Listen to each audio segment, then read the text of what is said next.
Doctor Naik hospital समोर असलेली झोपडपट्टी ही झोपडपट्टी 1965 पासून अस्तित्वात आहे। या झोपडपट्टीमध्ये राहणारे नागरिक आपल्या वडिलोपार्जितपणापासून या झोपडपट्टीमध्ये राहत आहे। परंतु शासकीय धान्य गोदामाजवळ आता नवीन तहसील कार्यालय निर्माण होत असून या निर्माणाकरता हवी असलेली जागेमध्ये या झोपडपट्टीचे अतिक्रमण असल्याचे कारण तहसील कचेरीच्या वतीने पुढे करण्यात आलेले आहे। ही झोपडपट्टी काढण्याकरिता तहसील कार्यालयाच्या वतीने काही अधिकाऱ्यांना पाठवून त्यांना झोपडपट्टी उठवण्याची समज देण्यात आली। याच्या विरोधात आज आरपीआय चे जिल्हाध्यक्ष राजूभाऊ सूर्यवंशी व तृणमूल काँग्रेसचे जिल्हाध्यक्ष मुन्ना सोनवणे व त्यांच्या सर्व पदाधिकाऱ्यांच्या वतीने तहसीलदारांसोबत चर्चा करण्यात आली व ही झोपडपट्टी उठवण्याआधी यांचे पुनर्वसन करा असे निवेदन देखील त्यांनी देण्यात आले। जवळजवळ 25 मिनिटं ही चर्चा तहसीलदार यांच्या कॅबिन मध्ये चालली। झोपडपट्टी धारकाचे पुनर्वसन न होता त्यांना उठवण्यात आले। या ठिकाणी झोपडपट्टीधारक आत्महत्या करतील, आत्मदहन करतील असे देखील निवेदनात नमूद करण्यात आले। यावेळी न्यूज महाराष्ट्राला दिलेली मुलाखत।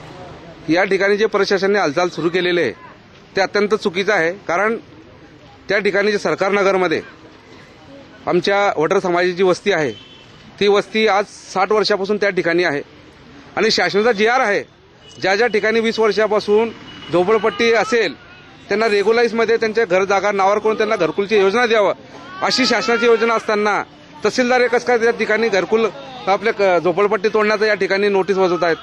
कारण ज्यावेळेस तुम्ही या तहसीलदाराची इमारतीची जागेची नियोजन त्या ठिकाणी केलं त्यावेळेस तुम्हाला झोपडपट्टी दिसली। ज्यावेळेस तुम्ही उद्घाटन केलं इमारतीचं त्यावेळेस तुम्हाला झोपडपट्टी दिसली। जर तुम्ही 4 वर्ष आधी ही जागा जर या झोपडपट्टीचा विषय आपण जर घेतला असता आणि आम्हाला जर नोटीस दिली असती तर आम्ही पर्याय जागा शोधली असती किंवा शासनाने आम्हाला पर्याय जागा त्या ठिकाणी देऊन दिली असती, आज आम्ही त्या ठिकाणी स्थायिक झालो असतो। आज आमची परिस्थिती अशी आहे, आम्ही रोज कमवतो रोज खातो, रोज खातो, 2-1 पैसा आम्ही बॅलन्स टाकू शकत नाही।